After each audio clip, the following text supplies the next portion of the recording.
쿠팡 회원 박찬희 씨가 지난달 16일 받은 메일입니다. 5년 전 등록한 배송지 주소, 폰 번호, 현관 출입법, 주문 내역까지 내밀한 정보들이 누군가 손에 넘어간 정황이었습니다.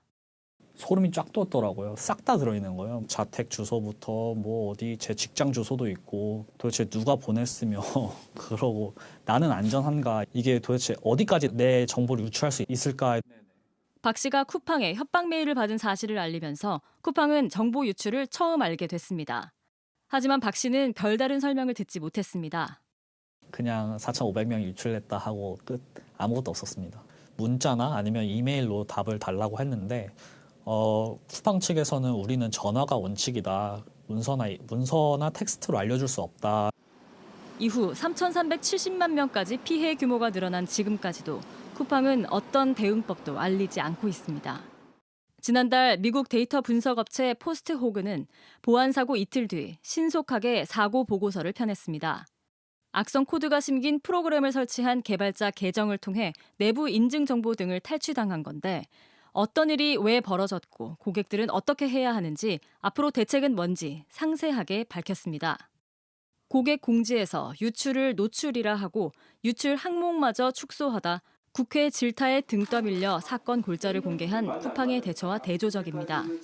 수사 현재 진행 중이기 때문에 이 부분을 상세히 말씀드리는 것은 조금 어렵습니다.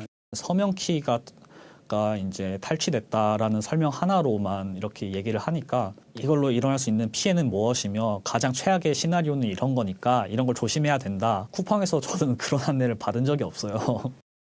심지어 쿠팡은 지난해 11월 이용 약관 면책 조항에 서버 불법 이용이나 악성 프로그램으로 인한 손해에 관해 책임을 지지 않는다는 내용을 포함시킨 것으로 확인됐습니다. JTBC 임지수입니다. 쿠팡 개인정보 유출 사건에 대해 소송을 제기하려는 움직임이 국내뿐 아니라 미국에서도 확산하고 있습니다. 미국 델라웨어주에 등록된 쿠팡 본사를 상대로 하는 집단 소송입니다. 소송을 준비 중인 법무법인은 개인정보 유출 원인이 미국 본사에 있는 만큼 본사가 책임을 져야 한다고 주장하고 있습니다. 개인정보 유출의 원인이 된 보안과 내부 통제 관련 핵심 결정이 모두 미국 본사 승인을 거치는 구조이기 때문입니다. 해당 법무법인은 이번 사태가 단순한 사고가 아니라 시스템적 실패인 만큼 쿠팡 본사의 배상 책임이 명확하다고 보고 있습니다. 미국 법원은 잘못된 결정이 어디에서 이루어졌는지를 더 중요하게 봅니다. 집단 소송이 진행돼 쿠팡 본사 책임이 확인되면 징벌적 손해배상이 내려질 수 있습니다. 단순히 피해액을 책임지는 수준을 넘어 기업이 망하더라도 천문학적인 배상금과 벌금을 물리는 제도입니다. 이 경우 소비자 배상액은 조 단위까지 올라갈 수 있습니다. 집단 소송을 준비 중인 법무법인은 한국과 연계해 피해자 참여를 최대한 끌어낼 계획입니다. 미국 법조계는 이번 집단 소송이 단순한 손해배상을 넘어 국제 무대에서 쿠팡의 지배구조와 책임성을 판단하는 상징적인 사건이 될 것으로 보고 있습니다. 로스앤젤레스에서 JTBC 홍지은입니다. 국회 과방위 현안 질의에선 퇴사한 쿠팡 개발자가 3,370만 사용자 식별값을 어떻게 확보한 건지에 대한 추궁이 쏟아졌습니다. 빼돌린 서명키로 토큰을 위조해 내부자인 척 위장하더라도 쿠팡 데이터베이스에서 사용자 개개인을 식별해 놓은 아이디를 모르면 정보를 불러올 수 없기 때문입니다. 처음에 이 초기 리스트, 시드가 된 리스트를 어떻게 유출시켰는지에 대해서는 왜 지금 아무 말도 못합니까?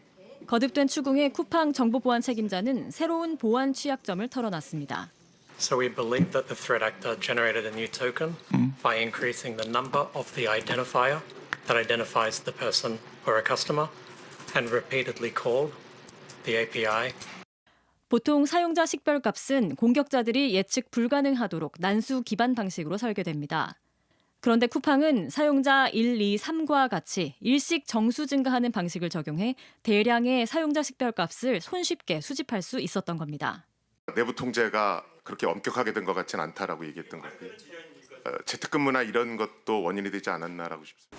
지난해 12월 퇴사한 인증 시스템 개발자가 지난 6월부터 5달 동안 서버를 들락날락하며 수천만 유저 정보를 빼낼 수 있었던 또 다른 이유입니다.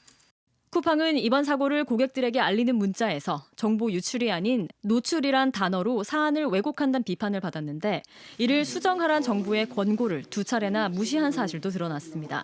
정부 민간합동조사단 우습게 보는 거예요, 장관님. 국회 정무위 현안 질의에선 개인정보보호위원장이 쿠팡에게 현행법상 6조 원까지 징벌적 손해배상을 청구할 규정이 있다고 밝혔습니다. JTBC 임지수입니다.